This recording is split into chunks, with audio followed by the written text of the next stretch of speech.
Morning 11th class.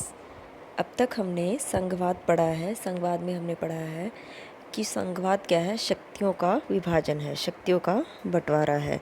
किस किस के बीच? केंद्र सरकार, राज्य सरकार और स्थानीय गवर्नमेंट के बीच में, कार्यपालिका, विधानपालिका और न्यायपालिका के बीच में, यानी हॉरिजॉन्टल और वर्टिकल शक्तियों का बंटवारा है। संघवाद की क्या क्या लक्षण हैं, दूसरे देशों में संघवाद किस टाइप का है। नीदरलैंड का एग्जाम्पल हमारे पास आया था।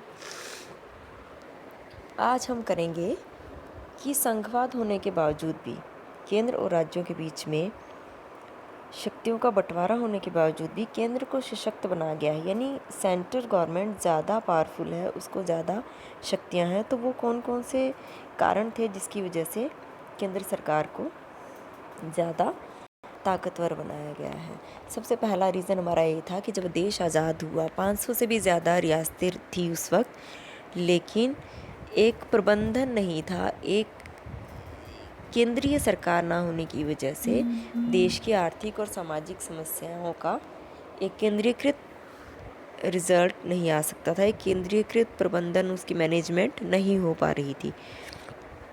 इसलिए संविधान में केंद्र की भूमिका को अधिक सशक्त किया है, क्योंकि भारत जैसे देश में गरीबी, निरक्षरता, बेरोजगारी जैसी समस्याओं का जो समाधान है वो केंद्र के प्रबंधन से ही हो सकता था, केंद्र की भूमिका सशक्त होने से ही हो सकता था।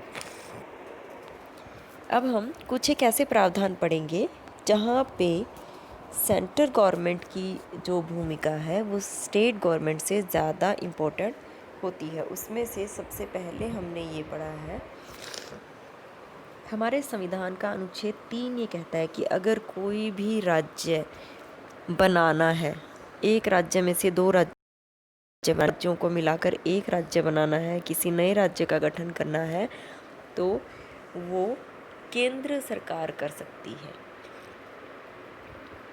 सेकंड पॉइंट कि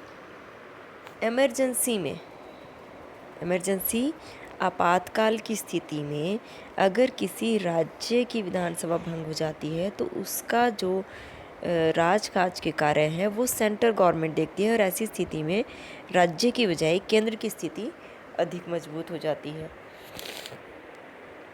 फिर वित्तीय संसाधन जो हैं, ज़्यादातर आय के जो साधन है उस पर केंद्र सरकार का कंट्रोल होता है, और राज्य सरकार फाइनेंशियल हेल्प के लिए सेंट्रल गवर्नमेंट के ऊपर डिपेंड रहती हैं।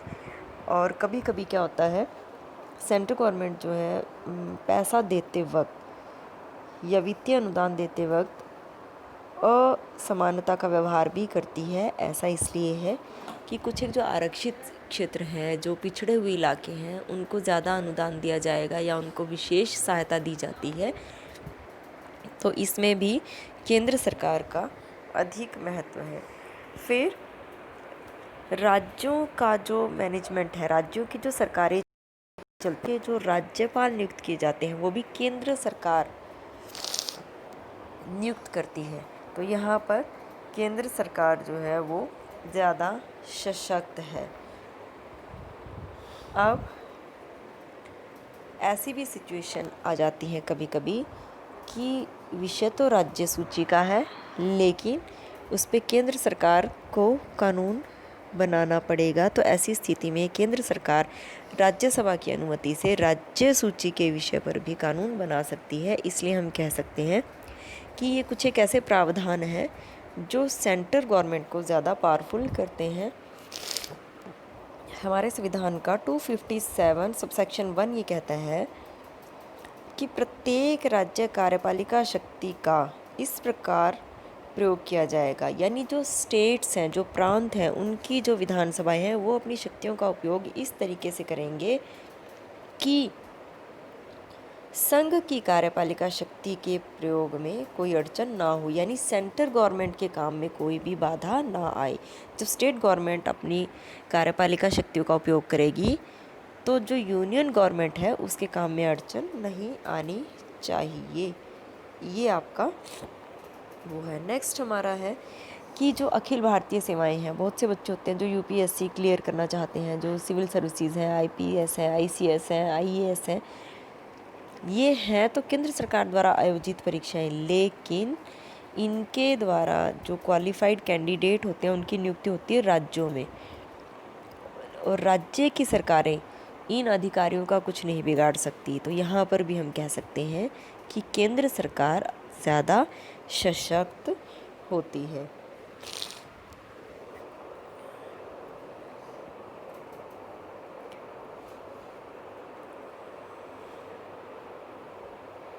ये हमारे केंद्र को ज़्यादा सशक्त करने वाले पॉइंट्स हैं। अब हमारा है संघीय व्यवस्था में तनाव।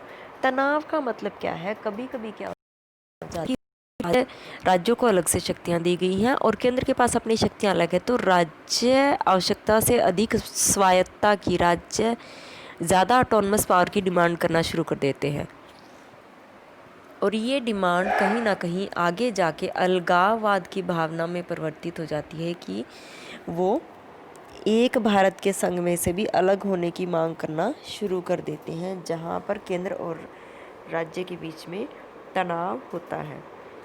तो आज हम इतना ही करेंगे। कल हम करेंगे केंद्र और राज्य के बीच में संबंध कैसे हैं, क्या हमेशा ही संबंध मैत्रीपूर्ण रहते हैं या उनमें कभी कभी तनाव भी आता है तो किन कारणों से है।